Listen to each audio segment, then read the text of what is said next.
Thank you very much for having me today. I'm excited to be here and talk about my favorite subject, which is me. So, yeah, just be honest about that. But so I grew up in East Tennessee, outside of Chattanooga, in Cleveland, Tennessee, which is the second largest Cleveland in the world. And then I went to college in Tennessee at the University of the South, and fell in love with outdoors, and started to study forestry and geology, all things to do with the outdoors, some biology, wildlife. Loved it, and got a major in something called natural resources, because they didn't have an accredited program for either geology or forestry at that time.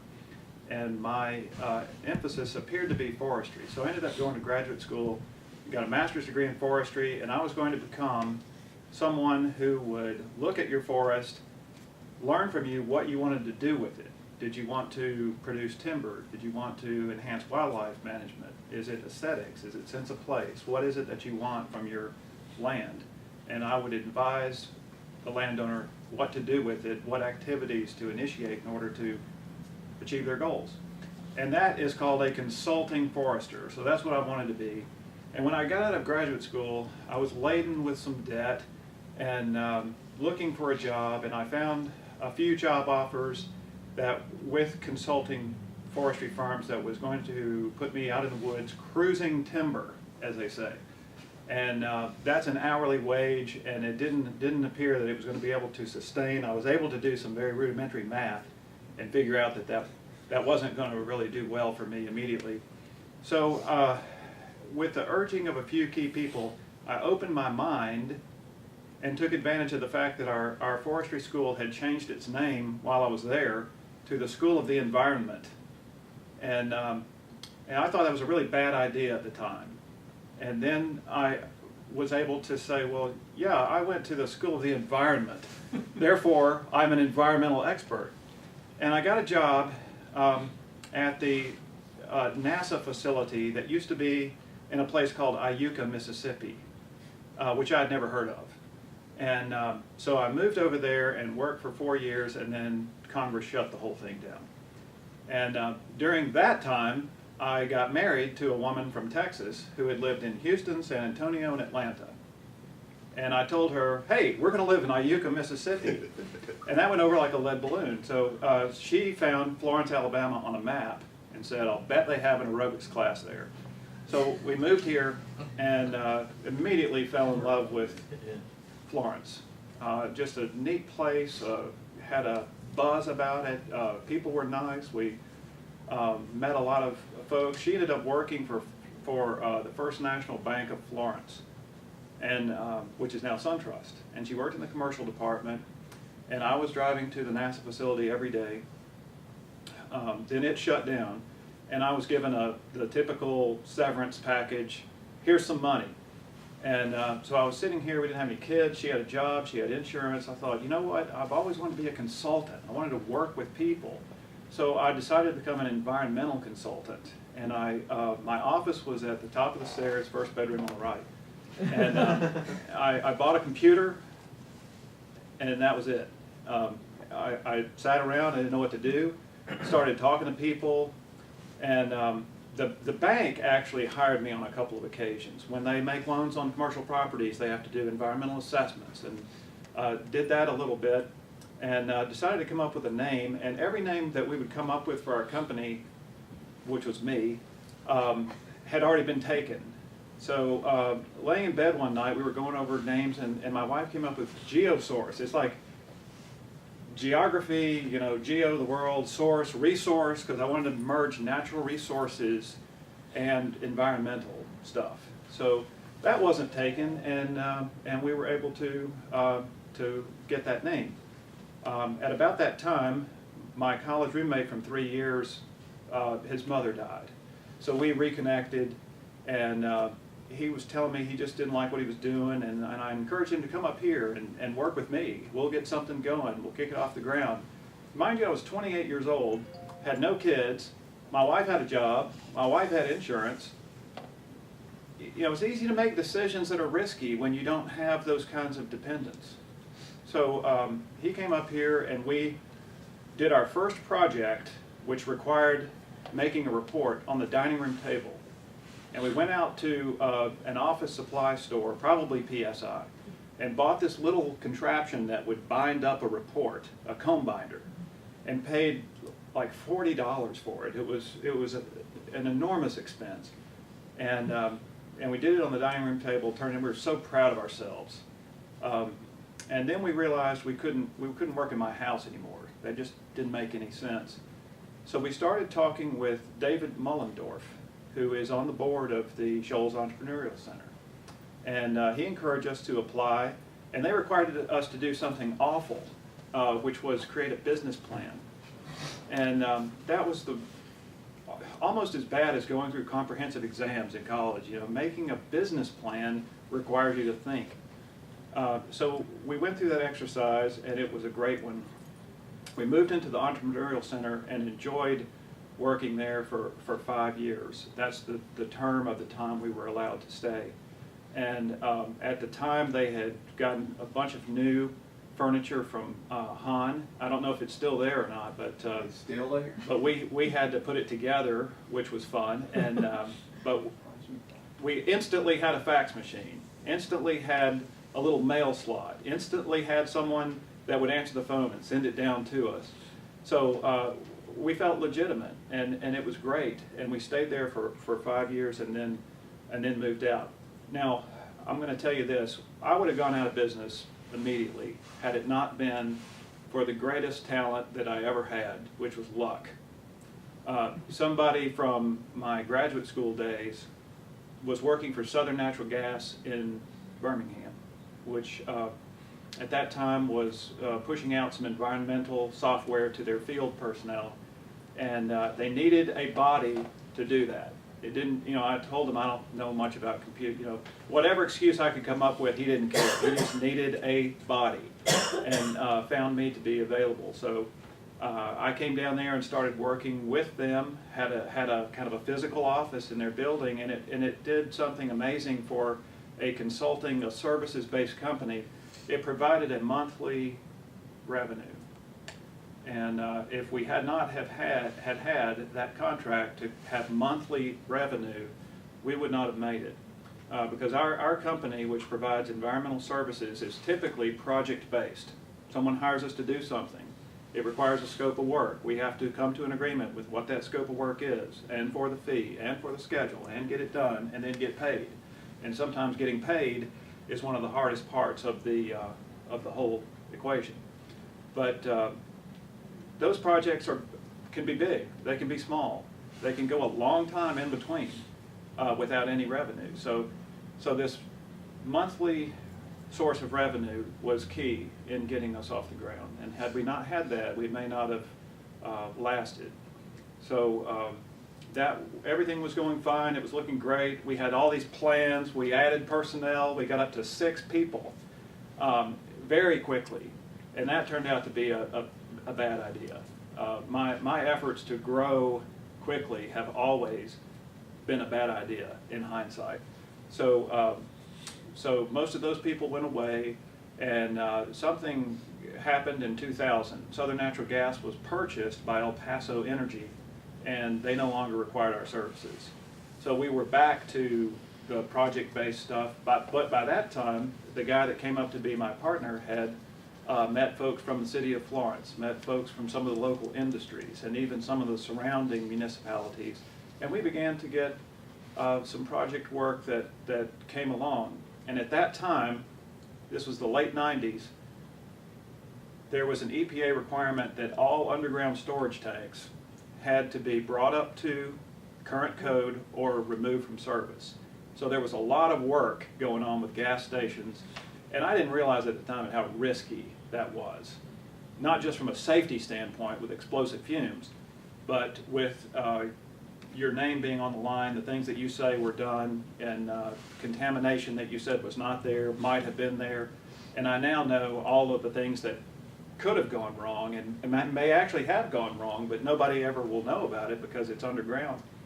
And I'm, you know, at this age, I may not have launched on that kind of thing, but we were able to keep our mind open as to what we might do, how we might move forward. And since then, I've circled back to try to replace that monthly source of revenue. And I look for opportunities to partner with companies and provide compliance on an ongoing basis for their environmental needs, because they often look at the environmental personnel as not really an asset to them, but a liability. They're more of a support role that doesn't add anything to the bottom line, unless you frame that as they're preventing us from incurring fees and fines. You know, maybe you could factor it in that way, but lots of companies like to outsource that service, which is why there are so many environmental consulting companies in the world today. But we do something that most environmental companies do not do, and this was my goal from the beginning, to merge forestry and environmental consulting. And sometime in about 1999, I was able to connect with a college buddy who runs a consulting forestry firm in Mobile and provide environmental assessments for timberlands that are purchased by pension funds. I had no idea that that even went on, but the massive amounts of money that exist in the pension funds, such as the RSA, for example, are spread out over a variety of classes of assets, from stocks and bonds to commercial real estate, to other types of annuities, to even land. And timberland is one of those. And by rule of thumb, these pension funds and institutional investor accounts hold no more than 6 to 8%, maybe 10% if they're aggressive, in timberlands. And they own them all over the world. You know, if you are a part of the RSA, some of your money may be invested in pine plantations in New Zealand, or in tropical hardwood plantations in Brazil. So it's just hard to say. But so we launched out on a major marketing effort to the fiduciary firms whose job it is to find the money from the pension fund, find the timberland, and put it into place and then manage it over time. So during the acquisition of those timberlands, they have to do the same thing you do when you buy a house: an appraisal, an inspection, title work. And part of the inspection is an environmental report that says, here's the problems, or if there aren't any. Or if there are, this is what they are and this is what should be done about them. And we added to that an evaluation of threatened and endangered resources, species. The reason is because when they buy timberlands, they have a plan for what's going to be harvested over what period of time, and then we're going to sell it. So it's all planned up front. And if they factor in their price on all of that, but then learn later, wait, we can't harvest this area because of the spotted owl, or because of the red cockaded woodpecker, or the flat-spired three-toothed snail, which we ran into in West Virginia. But that would mess up their plan, so they need to know that in advance. Not so much that they're trying to save these animals, they just want to know because it's a financial endeavor. So we began doing that, and to date, I think we have inspected more than 8 million acres of timberlands throughout the United States, Canada, and Central America.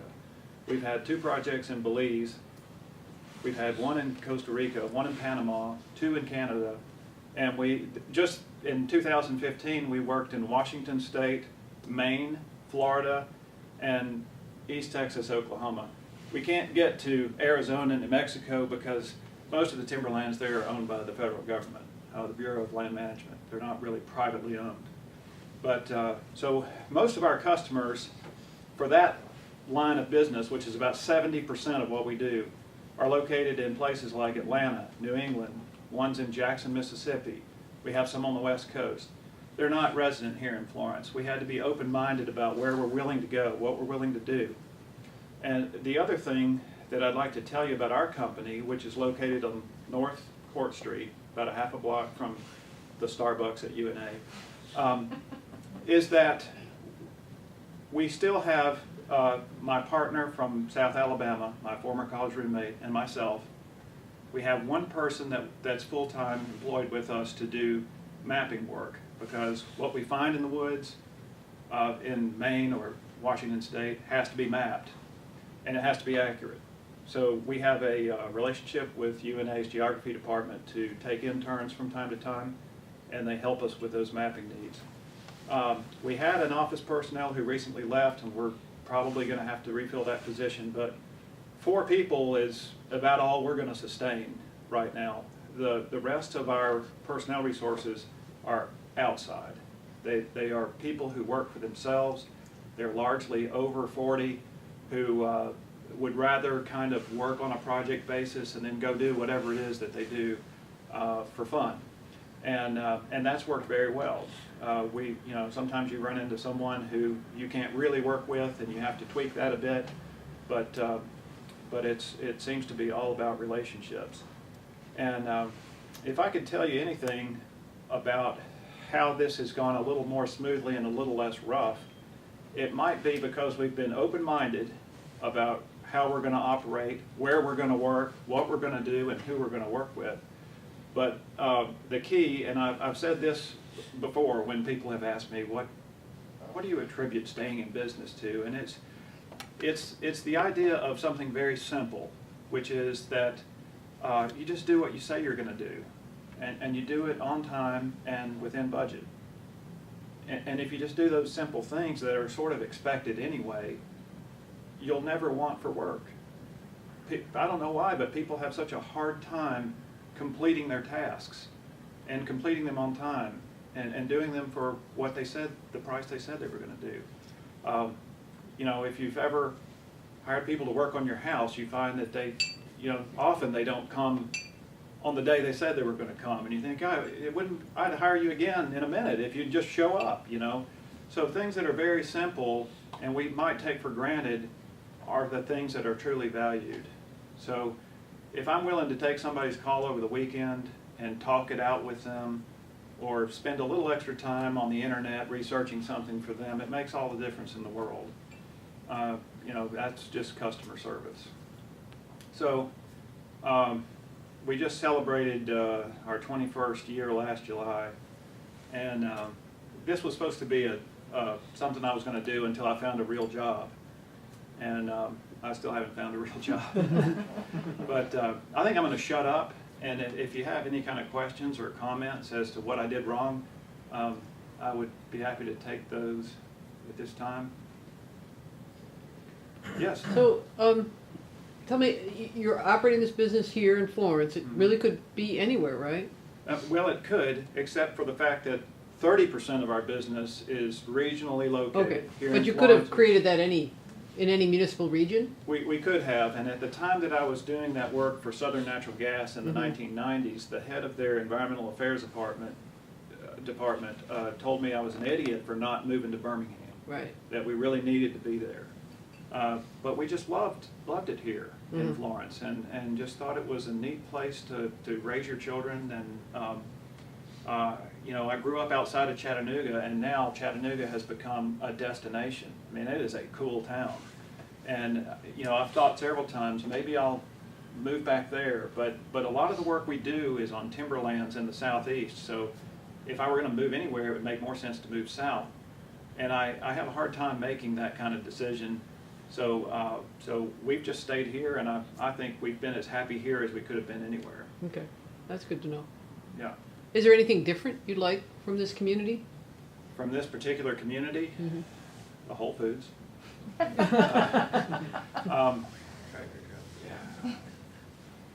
I'd like free internet downtown, but nothing. I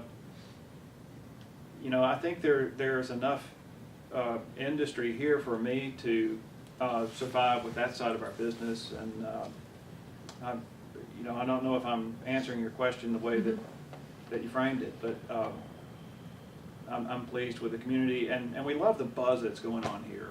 Especially the commitment to downtown merchants. When my kids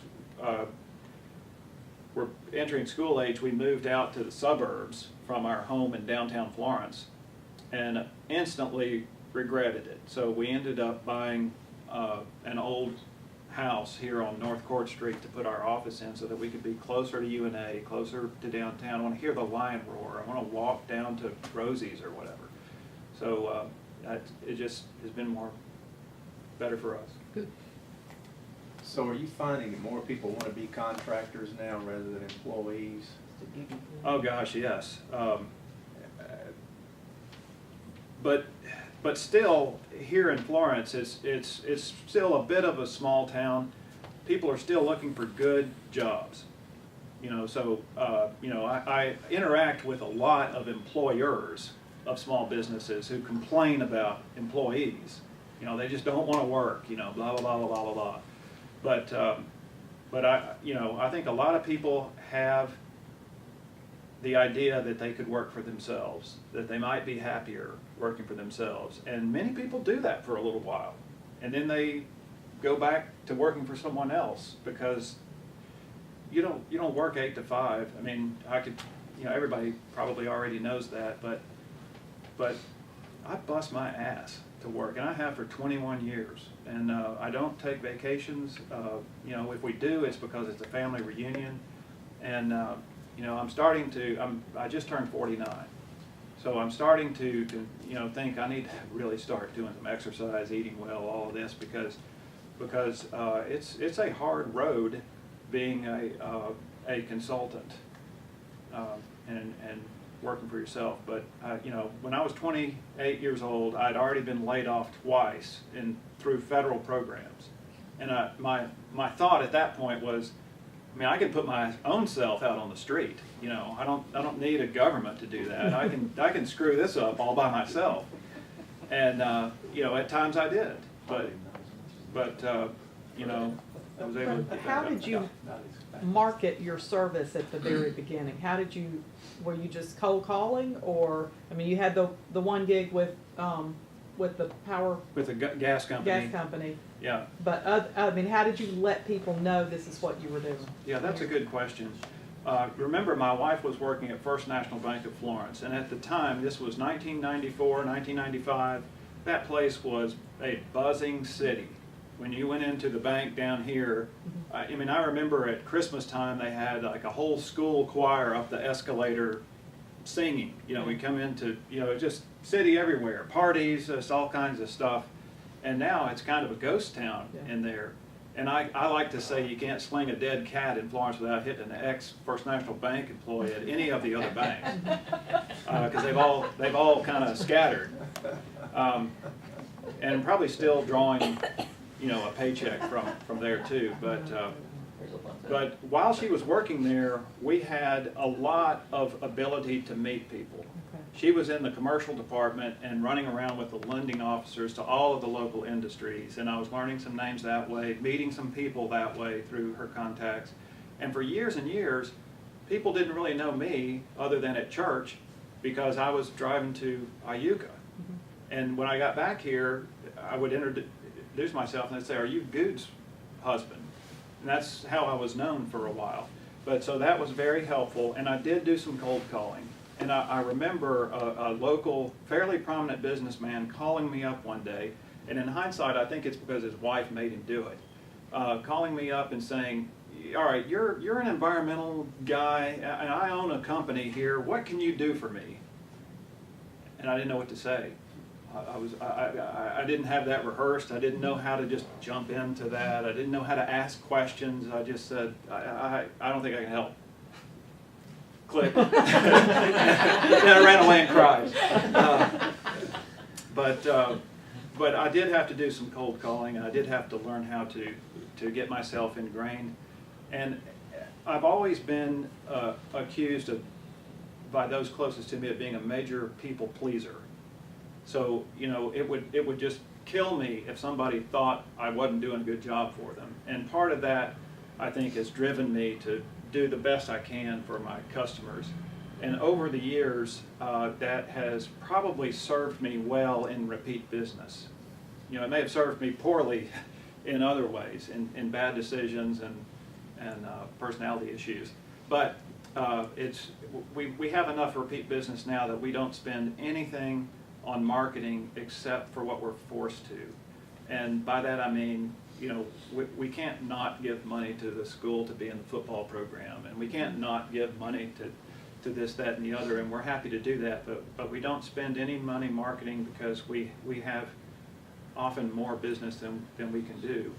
And we just stay small, we work ourselves to death. You know, we don't add people unless we're all gonna die if we don't. So keeping it as lean as possible is our daily mode of operation. Yes?